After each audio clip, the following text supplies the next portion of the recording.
Hello students. Last class में हम लोगों ने रदरफोर्ड के मॉडल को समझा था कि रदरफोर्ड ने किस तरह से अल्फा पार्टिकल स्कैटरिंग एक्सपेरिमेंट करके अपना न्यूक्लियर मॉडल प्रेजेंट किया 1911 में। जैसे ही उनका मॉडल आया, जो थॉमसन का मॉडल उस टाइम तक का मोस्ट एक्सेप्टेड मॉडल था, वो कैंसिल आउट हो गया। यानी उनके मॉडल को एक तरह से इग्नोर कर दिया गया कि वो जो मॉडल है एक्चुअली एटम वैसा नहीं होता जैसा रदरफोर्ड ने बताया है अपने न्यूक्लियर मॉडल में। एटम कुछ वैसा ही होता है। और कैसा होता है कि एटम स्फेरिकल इन शेप होता है, पॉजिटिव चार्ज सेंटर में प्रेजेंट होता है और इलेक्ट्रॉन जो है उस पॉजिटिव चार्ज यानी कि न्यूक्लियस के चारों तरफ रिवॉल्व करते रहते हैं। लेकिन कुछ और चीज़ें थी जो रदरफोर्ड का मॉडल एक्सप्लेन नहीं कर पा रहा था। और रदरफोर्ड का मॉडल जिन चीज़ों को एक्सप्लेन नहीं कर पा रहा था उसको हम बोलते हैं ड्रॉबैक्स, कि रदरफोर्ड के मॉडल के क्या ड्रॉबैक्स थे, क्या लिमिटेशंस थी।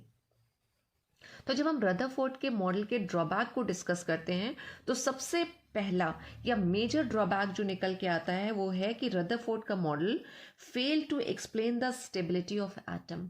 रदरफोर्ड का मॉडल एक एटम की स्टेबिलिटी को नहीं बता पा रहा था। इफ़ यू रिमेंबर, हम लोगों ने लॉज ऑफ केमिकल कॉम्बिनेशन पढ़े थे, जहाँ पे हमने सबसे पहला लॉ पढ़ा था, law of conservation of mass. और उसमें लॉ में क्या कहा गया था? उस लॉ में ये कहा गया था कि matter can neither be created nor destroyed. Right, याद है कि मैटर को ना तो हम क्रिएट कर सकते हैं ना डिस्ट्रॉय कर सकते हैं। अब रदरफोर्ड और एटम जो है, मैटर जो है वो बिल्कुल स्टेबल है। और रदरफोर्ड का मॉडल इस एटम की, जो मैटर का सबसे छोटा यूनिट होता है, उसी की स्टेबिलिटी को एक्सप्लेन नहीं कर पा रहा है। तो इसका मतलब कहीं ना कहीं रदरफोर्ड के मॉडल में कुछ लिमिटेशंस, कुछ ड्रॉबैक्स हैं, जो आगे जाके हम देखेंगे कि नील बोर ने उन चीज़ों को ओवरकम किया, उनके ड्रॉबैक्स को एक्सप्लेन किया। अभी हम देखते हैं कि ये ड्रॉबैक किस तरह से आ रहे थे, या ये कंक्लूजन किस तरह से निकला कि रदरफोर्ड के मॉडल को अगर हम फॉलो करेंगे तो एक एटम स्टेबल आएगा ही नहीं। उसके लिए हमें देखना पड़ेगा एक थ्योरी को, जो फिजिक्स की थ्योरी है, इलेक्ट्रोमैग्नेटिक थ्योरी। वो ये कहती है कि जब एक चार्ज पार्टिकल, जैसे यहाँ पे हमारे पास इलेक्ट्रॉन है, उसके ऊपर नेगेटिव चार्ज प्रेजेंट है, तो थ्योरी कहती है कि जब एक चार्ज पार्टिकल मूव करता है under the influence of an attractive force, उसके ऊपर कोई एक अट्रैक्टिव फोर्स लग रहा है। और अट्रैक्टिव फोर्स कहाँ से लग रहा है? ये न्यूक्लियस जो है वो पॉजिटिवली चार्ज है, और पॉजिटिव हमेशा नेगेटिव को अपनी तरफ अट्रैक्ट करेगा। तो इस इलेक्ट्रॉन के ऊपर एक अट्रैक्टिव फोर्स लग रहा है। और एक जो चार्ज पार्टिकल है, जब वो under the influence of an attractive force move करता है, तो ये कंटिन्यूअसली क्या करेगा? एनर्जी को एमिट करेगा। कंटिन्यूअसली अगर एनर्जी को एमिट करेगा तो इसकी एनर्जी डिक्रीज होती जाएगी, इसकी स्पीड डिक्रीज होती जाएगी, और ये क्या होगा? इस पॉजिटिव चार्ज की तरफ स्ट्रांगली अट्रैक्ट होगा, इसके धीरे धीरे धीरे धीरे पास आने लगेगा। और रदरफोर्ड ने यही बताया था कि जो पॉजिटिव चार्ज है वो सेंटर में है, और इलेक्ट्रॉन जो है, जो नेगेटिवली चार्ज पार्टिकल्स हैं इलेक्ट्रॉन, वो इस पॉजिटिव चार्ज की तरफ कंटिन्यूअसली घूमते रहते हैं। अब इस घूमने में क्या हुआ, जो इलेक्ट्रोमैग्नेटिक थ्योरी ने कहा, वो ये कि चार्ज पार्टिकल जब कंटिन्यूअसली ऐसे रिवॉल्व करता रहता है अंडर द इन्फ्लुएंस, उस पर कौन सा जो एक मैग्नेटिक फोर्स लग रहा है, सॉरी, जो एक पॉजिटिवली चार्ज फोर्स लग रहा है, एक अट्रैक्टिव फोर्स लग रहा है, उसके इन्फ्लुएंस में जब ये मूव कर रहा है तो this electron will come closer to this positive charge. और इलेक्ट्रॉन जो है वो क्या करेगा? एक स्पाइरल पाथ फॉलो करेगा।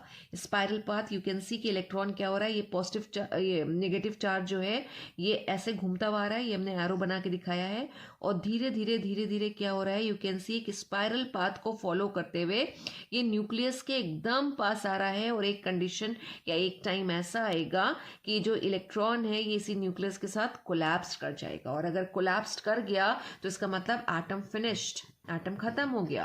एटम जो है वो हमारा अनस्टेबल हो रहा है, और हमें पता है कि atom is quite stable, right? And it means that the electrons do not actually fall into the nucleus. Thereby this model does not explain the stability of the atom. और इस चीज़ का कैलकुलेशन भी हुआ था कि अगर जिस तरह से उन्होंने बताया है वैसे अगर इलेक्ट्रॉन ये कंटिन्यूअसली मूव करता हुआ न्यूक्लियस के पास है और कोलैप्स कर जाए तो कितना टाइम लेगा? तो it will just take 10⁻⁻8 second. 1 second से भी बहुत कम टाइम में ये इलेक्ट्रॉन जो है कोलैप्स कर जाएगा। लेकिन एक्चुअली ऐसा कुछ भी नहीं होता है। तो इसका मतलब क्या है कि रदरफोर्ड का मॉडल एटम की स्टेबिलिटी को एक्सप्लेन नहीं कर पा रहा है। and I told you the time कि how long it will take to for electron to get collapsed into the nucleus. It is just 10⁻⁸ seconds में ये collapsed हो जाएगा. तो समझ में आया होगा आपको कि अगर ये सारी चीज़ें होंगी तो फिर क्या होगा. मॉडल की स्टेबिलिटी तो कहीं आई ही नहीं, एटम की स्टेबिलिटी तो कहीं आई ही नहीं. रदरफोर्ड के मॉडल का ये एक मेजर ड्रॉबैक था. लेकिन अगर हम एक और ड्रॉबैक की बात करें तो उसको समझने के लिए अगर मैं आपसे पूछूं कि आपने रेनबो देखा है, रेनबो में हो क्या रहा है, लाइट जो है वो स्प्लिट हो जाती है 7 कलर्स में और उसको हम बोलते हैं विबग्योर, राइट. विबग्योर यानी रेनबो में जो हमें कलर्स दिखते हैं वो violet, indigo, blue, green, yellow और ऑरेंज, रेड, ये कलर्स दिखते हैं. इसको हम बोलते हैं विबग्योर. और ये बेसिकली क्या बनता है, एक स्पेक्ट्रम का फॉर्मेशन होता है. विजिबल रीजन में ये हमें लाइट के 7 कलर्स दिखाई देते हैं जिसे हम बोलते हैं स्पेक्ट्रम. एटम भी क्या करता है, अपने स्पेक्ट्रा का फॉर्मेशन करता है. हर एटम का स्पेक्ट्रा बनता है. ये आप बाद में जाके और डिटेल में पढ़ेंगे, एटॉमिक स्पेक्ट्रा या एटॉमिक स्पेक्ट्रम. और जो एटम के स्पेक्ट्रा होते हैं वो किस तरह के होते हैं, जैसे इसमें क्या होता है, इस स्पेक्ट्रम में या विबग्योर में सारे कलर्स ऐसा लगता है एक दूसरे में से इमर्ज हो रहे हैं, एक दूसरे में से निकल के आ रहे हैं, यानी कि सारे कलर्स कंटिन्यूएशन में होते हैं. लेकिन जो एटम का स्पेक्ट्रा होता है उसमें जो कलर्स आते हैं वो कुछ इस तरह के होते हैं कि कलर आया, जिसको हम कहते हैं कलर बैंड, और उसके बाद जो है गैप रहता है, बिल्कुल डार्कनेस होगी और वो कहलाता है डार्क बैंड. और फिर कलर बैंड आता है और फिर डार्क बैंड आता है. तो एक एटम का जो स्पेक्ट्रा होता है, एटॉमिक स्पेक्ट्रा, वो कुछ इस तरह से होता है. यानी उसमें हमें कलर्स जो हैं वो कंटिन्यूएशन में नहीं दिखेंगे, बीच बीच में हमें अंधेरा दिखेगा या डार्क बैंड दिखेंगे. और विबग्योर में क्या होता है, जब हम इसको विबग्योर से कंपेयर करें तो आपने देखा होगा कि वॉयलेट के नीचे ही जस्ट नीचे आपको इंडिगो दिखेगा, फिर ब्लू, सी के नीचे ग्रीन, कोई गैप नहीं होता है. लेकिन एटम के स्पेक्ट्रम में 2 कलर्ड लाइंस के बीच में गैप आता है. अब अगर एक इलेक्ट्रॉन जो है वो कंटिन्यूसली एनर्जी को एमिट कर रहा है तो जो उसका स्पेक्ट्रा, जो एटम का स्पेक्ट्रा है, वो कैसा बनना चाहिए, कंटिन्यूअस स्पेक्ट्रा. और ये जो विबग्योर है ये बेसिकली होता है कंटिन्यूअस स्पेक्ट्रा. कंटिन्यूअस इसलिए बोल रहे हैं क्योंकि जो कलर है वो सारे के सारे कंटिन्यूएशन में आ रहे हैं.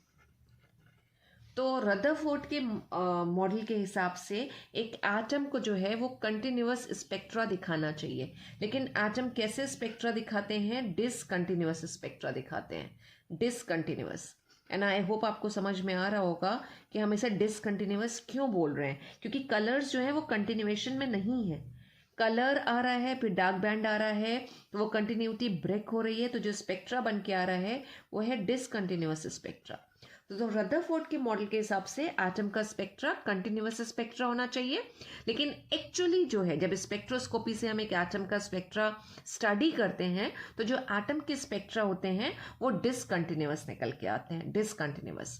तो ये चीज़ भी क्यों है, इसके बारे में रदरफोर्ड के पास या उनके मॉडल के पास कोई एक्सप्लेनेशन नहीं था. इनके एक्सप्लेनेशन हमें आगे जो इसके बाद मॉडल्स और थ्योरीज आए हैं उनके थ्रू देखने को मिलेगा.